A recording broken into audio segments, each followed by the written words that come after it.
എൻ്റെ YouTube channel half monetisation ആയിന്ന് എല്ലാവരോടും പറഞ്ഞപ്പോൾ എല്ലാവർക്കും അറിയേണ്ടത് എന്താ? ഹാഫ് മോണിറ്റൈസേഷൻ ആയിക്കഴിഞ്ഞാൽ പൈസ കിട്ടുമെന്ന്. എല്ലാവരും യൂട്യൂബ് ചാനൽ മോണിറ്റൈസേഷൻ ആയിക്കഴിഞ്ഞാൽ ആദ്യം ചോദിക്കുന്ന ചോദ്യം പൈസ കിട്ടി തുടങ്ങിയതാണ് അല്ലേ? അപ്പം നമുക്ക് നോക്കാം, യൂട്യൂബ് ചാനൽ ഹാഫ് മോണിറ്റൈസേഷൻ ആയിക്കഴിഞ്ഞാൽ നമുക്ക് പൈസ കിട്ടുമോ? കിട്ടുമെങ്കിൽ എങ്ങനെയാണ് എൻ്റെ ചാനൽ ഹാഫ് മോണിറ്റൈസേഷൻ ആയത്? എന്തൊക്കെയാണ് ഹാഫ് മോണിറ്റൈസേഷൻ യൂട്യൂബ് പറയുന്ന ക്രൈറ്റീരിയകൾ? ഇതൊക്കെയാണ് ഇന്നത്തെ വീഡിയോയിൽ ഞാൻ പറയാൻ പോകുന്നത്. അപ്പോൾ സ്കിപ്പ് ചെയ്യാതെ കാണുക എല്ലാവരും. അപ്പോൾ ആദ്യത്തെ ചോദ്യത്തിന് ഉത്തരം, യൂട്യൂബ് ചാനൽ ഹാഫ് മോണിറ്റൈസേഷൻ ആയിക്കഴിഞ്ഞാൽ പൈസ കിട്ടും. പക്ഷെ അതെങ്ങനെയൊക്കെയാണെന്ന് നമുക്ക് ഡീറ്റെയിൽ ആയിട്ട് നോക്കാം. അതിനു മുന്നേ യൂട്യൂബ് ചാനൽ ഹാഫ് മോണിറ്റൈസേഷൻ ആവാൻ എന്തൊക്കെ ക്രൈറ്റീരിയാസ് ആണ് യൂട്യൂബ് പറയുന്നത് നോക്കാം. യൂട്യൂബ് പറയുന്ന സബ്സ്ക്രൈബേഴ്സ് 500 സബ്സ്ക്രൈബേഴ്സ് ആണ് ഹാഫ് മോണിറ്റൈസേഷൻ ആവാൻ വേണ്ടി നമുക്ക് വേണ്ടത്. അപ്പോൾ നമുക്ക് 500 സബ്സ്ക്രൈബേഴ്സ് എന്തായാലും ഹാഫ് മോണിറ്റൈസേഷന് വേണം.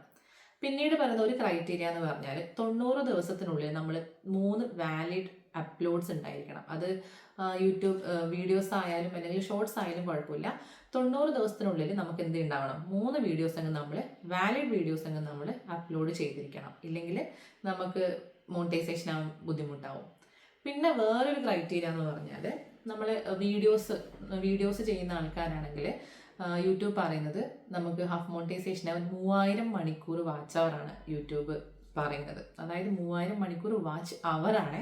3000 മണിക്കൂർ നമ്മളെ വീഡിയോസ് ആൾക്കാർ കണ്ടിരിക്കണം. ഈ 3000 മണിക്കൂർ എന്നുള്ളത് 365 ദിവസം, അതായത് ഒരു കൊല്ലത്തിൻ്റെ ഗ്യാപ്പ് നമുക്ക് തരുന്നുണ്ട്. ഒരു കൊല്ലത്തിനുള്ളിൽ നമ്മൾ അപ്ലോഡ് ചെയ്യുന്ന വീഡിയോസ് 3000 മണിക്കൂർ ആൾക്കാർ കണ്ടിരിക്കണം. ഇതാണ് ഒരു ക്രൈറ്റീരിയ. ഇനി ഷോർട്സിൽ കുറച്ചും കൂടി ഇത് കൊടുക്കുന്ന ആൾക്കാരാണെങ്കിൽ 3 മില്യൺ വ്യൂസ് ആണ് ഷോർട്സിൽ പറയുന്നത്. 3 മില്യൺ വ്യൂസ് നമുക്ക് 90 ദിവസത്തിനുള്ളിലാണ് കിട്ടേണ്ടത്. ഇത് ഒരു വർഷത്തെ ഗ്യാപ്പൊന്നുമില്ല.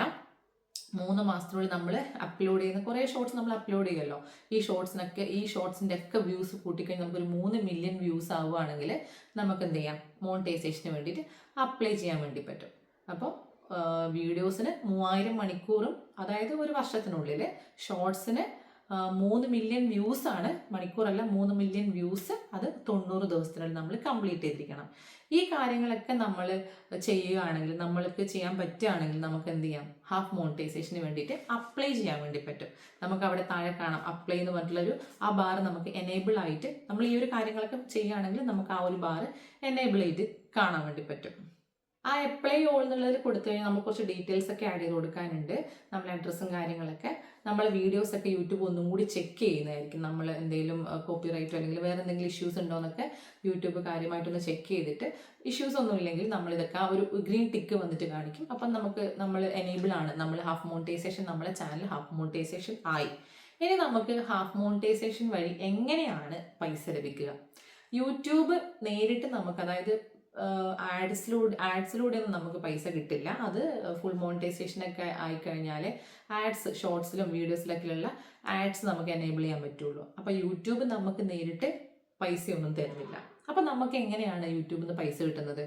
ഹാഫ് മോണിറ്റൈസേഷൻ ആയിക്കഴിഞ്ഞാൽ നമുക്ക് ഫാൻസിലൂടെയാണ്, അതായത് നമ്മുടെ സബ്സ്ക്രൈബേഴ്സ് അല്ലെങ്കിൽ നമ്മൾ ഫാൻസിലൂടെയാണ് നമുക്ക് മണി ഏൺ ചെയ്യാൻ വേണ്ടി പറ്റുന്നത്. അപ്പോൾ ഫാൻസിലൂടെ നമുക്ക് പൈസ ഉണ്ടാക്കുന്നത് ഫാൻ ഫണ്ടിങ് എന്നാണ് പറയുക. യൂട്യൂബിൽ നമുക്ക് 3 ഓപ്ഷൻസ് കിട്ടും. ഒന്ന് മെമ്പർഷിപ്പാണ്. അപ്പം നമ്മുടെ യൂട്യൂബ് ചാനൽ സബ്സ്ക്രിപ്ഷൻ അല്ല, ഒരു മെമ്പർഷിപ്പ്, നമ്മളെ യൂട്യൂബ് ചാനൽ ഓൾറെഡി സബ്സ്ക്രൈബ് ചെയ്തിട്ടുള്ള ആൾക്കാർക്ക് ഒരു മെമ്പർഷിപ്പ്, അല്ലെങ്കിൽ മറ്റുള്ള ആൾക്കാർക്ക് ഒരു മെമ്പർഷിപ്പ് എടുക്കുക. മന്ത്ലി മെമ്പർഷിപ്പാണ്. അപ്പോൾ ഈ മെമ്പർഷിപ്പിന് അവരെന്ത് ചെയ്യും? നമുക്ക് പേയ്മെൻറ്റ് ചെയ്യും. ഇത്ര രൂപ എന്നുള്ള രീതിയിൽ ഓരോ മെമ്പേഴ്സും നമുക്ക് പേയ്മെൻറ്റ് ചെയ്യും. അപ്പം മെമ്പേഴ്സിന് വേണ്ടിയിട്ടുള്ള എക്സ്ക്ലൂസീവ് ആയിട്ടുള്ള വീഡിയോസൊക്കെ ചിലപ്പോൾ അതിനകത്ത് ഉണ്ടാവും. അപ്പോൾ അങ്ങനെയുള്ള വീഡിയോസ് കാണണമെങ്കിൽ ഈ ഫാൻ മെമ്പേഴ്സിന് മാത്രമേ കാണാൻ പറ്റുള്ളൂ. അപ്പോൾ അവർ അതിന് എക്സ്ട്രാ പേയ്മെൻറ്റ് ചെയ്യേണ്ടി വരും. ഇങ്ങനെയാണ് യൂട്യൂബ് നമുക്കൊരു രീതിയിൽ റവന്യൂ ഉണ്ടാക്കാനുള്ള ഒരു മാർഗം തരുന്നത്. പിന്നീട് പറയുന്നത് സൂപ്പർ ചാറ്റാണ്. സൂപ്പർ ചാറ്റ് എന്ന് പറഞ്ഞു കഴിഞ്ഞാൽ നമ്മൾ വീഡിയോസ് ഒക്കെ, നമ്മൾ ലൈവ് സ്ട്രീം ഒക്കെ ചെയ്യുമല്ലോ. ലൈവ് സ്ട്രീം ചെയ്യുന്ന ഈ സൂപ്പർ ചാറ്റൊക്കെ കുറച്ചും കൂടി വർക്കാവുന്നത് ഒരുപാട് ഫാൻസും ഒരുപാട് സബ്സ്ക്രൈബേഴ്സൊക്കെ ഉള്ള ആൾക്കാർക്കാണ്. അപ്പോൾ ഈ സൂപ്പർ ചാറ്റ് എന്ന് പറയുമ്പോൾ നമ്മൾ ലൈവ് സ്ട്രീമൊക്കെ ഇടുമ്പോൾ അതിനകത്ത് നമ്മൾ കാണാറില്ലേ, ചില ആൾക്കാരുടെ കമൻസ് കുറേ സമയത്തേക്ക് വേറെ കളറിലൊക്കെ, അല്ലെങ്കിൽ കുറച്ച് സമയം അധിക സമയം അവരുടെ കമൻസ് അവിടെ പിൻ ചെയ്ത് വെച്ച പോലെ ഉണ്ടാവും. അപ്പം അതിലൂടെ നമ്മൾ പൈസ കൊടുത്തിട്ടാണ് അങ്ങനെ കമൻറ്റ് ചെയ്യുന്നത്.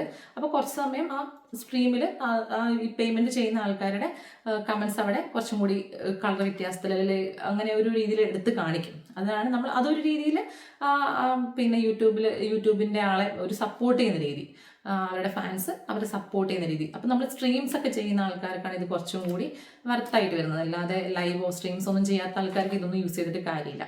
പിന്നെ വേറൊരു മെത്തേഡാണ് സൂപ്പർ താങ്ക്സ് എന്ന് പറയുന്നത്. നമ്മളെ വീഡിയോസിൽ പേയ്മെൻറ്റ് ചെയ്തിട്ട് കമൻറ്റ് ഇടുക. അപ്പോൾ ഇതുപോലെ തന്നെ അവരുടെ കമൻറ്റ് എന്തായിരിക്കും ഹൈലൈറ്റ് ചെയ്ത് കാണിക്കും വീഡിയോയിൽ. അപ്പം ഇതൊക്കെ യൂട്യൂബേഴ്സിനെ സപ്പോർട്ട് ചെയ്യാനുള്ള ഫാൻസിനുള്ള ഒരു ഓപ്പർച്യൂണിറ്റിയാണ്. അപ്പോൾ ഈ വഴിയിലൊക്കെയാണ് നമുക്ക് ഹാഫ് മോണിറ്റൈസേഷൻ ആയി കഴിഞ്ഞ് കഴിഞ്ഞാൽ റവന്യൂ ഉണ്ടാക്കാൻ സാധിക്കുക. അല്ലാതെ യൂട്യൂബ് ഒരു തരത്തിലും നമുക്ക് ആഡിലൂടെയോ അല്ലെങ്കിൽ വേറെ രീതിയിലൊന്നും യൂട്യൂബ് നമുക്ക് റവന്യൂ തരുന്നില്ല. നമുക്ക് റവന്യൂ ഉണ്ടാക്കാൻ പറ്റുന്നത് നമ്മളെ ഫാൻസ് സബ്സ്ക്രൈബേഴ്സ് വഴിയാണ്. അപ്പോൾ ഇത് കുറച്ചും കൂടി നല്ല സബ്സ്ക്രൈബേഴ്സ്, ഒരു നല്ല എമൗണ്ട് ഓഫ് സബ്സ്ക്രൈബേഴ്സ് ഉള്ള ആൾക്കാർക്ക് കുറച്ചും കൂടി യൂസ്ഫുൾ ആയിരിക്കും. ചെറിയ സബ്സ്ക്രൈബേഴ്സ് ഒക്കെ ഉള്ള ആൾക്കാർക്ക് ഓക്കെയാണ്, പക്ഷേ എന്നാലും ഇച്ചിരി കൂടി വർത്തായിട്ട് വരുന്നത്, കുറച്ചും കൂടി ഇത് ഗുണകരമായിട്ട് വരുന്നത് ഒരുപാട് ഫാൻസും ഒരുപാട് സെലിബ്രിറ്റീസ് ഒക്കെ ആയിട്ടുള്ള ആൾക്കാർക്കായിരിക്കും അല്ലേ. അങ്ങനെയുള്ള ആൾക്കാർക്ക് സ്ട്രീം ചെയ്യുമ്പോഴൊക്കെ ഇത് കാണാനൊക്കെ ഇൻട്രസ്റ്റ് ഉണ്ടാവുള്ളൂ. അല്ലാതെ സാധാരണ ആൾക്കാരൊക്കെ ചെയ്യുമ്പോൾ കാണുന്നവരുണ്ട്, പക്ഷെ അത് ചിലപ്പം സ്ട്രീം കാണുന്നല്ലാതെ ഒന്നും പൈസയൊന്നും കൊടുക്കാനൊന്നും ചിലപ്പം ഇതുണ്ടാവില്ല. അപ്പോൾ യൂട്യൂബ് ഇങ്ങനെയൊക്കെയാണ് നമുക്ക് ഹാഫ് മോണിറ്റൈസേഷൻ ആയി കഴിഞ്ഞാൽ നമുക്ക് റവന്യൂ ഉണ്ടാക്കാനുള്ള മാർഗങ്ങൾ. അപ്പോൾ എല്ലാവർക്കും വീഡിയോ ഇഷ്ടപ്പെട്ടു എന്ന് വിചാരിക്കുന്നു.